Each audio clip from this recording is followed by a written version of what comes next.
Nugasan na nita. Request. Per order.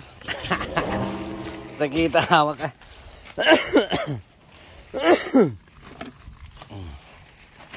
9 bucks. 9 bucks ting. Okay, Lord. Last harvest sa upo. Hindi yung sagot di mura lasting.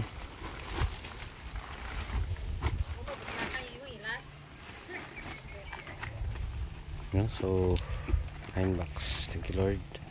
Tapos talong natin guys, nasa seedbed pa rin yan. Hindi pa natanim.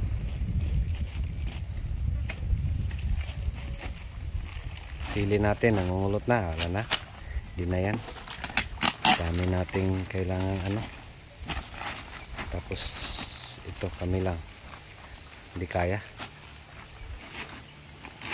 After dito, harvest sa ampalaya. Konti-konti.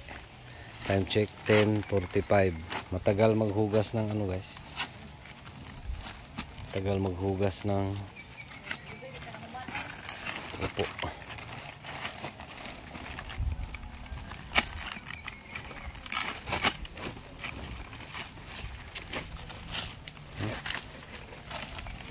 Short video. Tuesday upo. Basa among itlog. Bisik panghugas.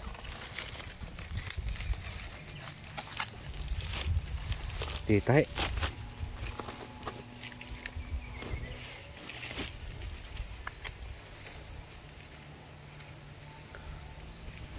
Tayong nahirap sa ano.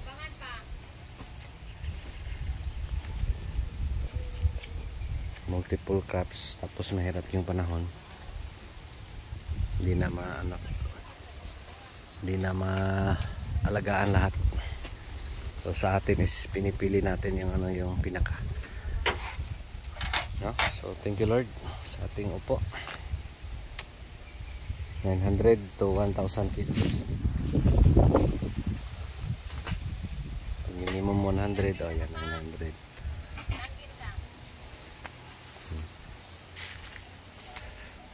Sili natin, mahirap.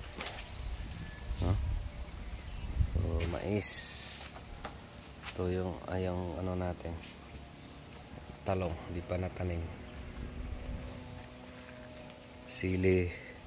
Lana, di na, niniwanan na. Di kaya.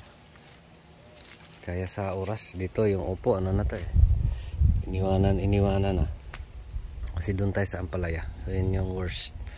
Sa multiple crops mahirap yung panahon, tapos kulang ka sa kapital, so di maalagaan lahat. No? So short video. Thank you Lord. Short update.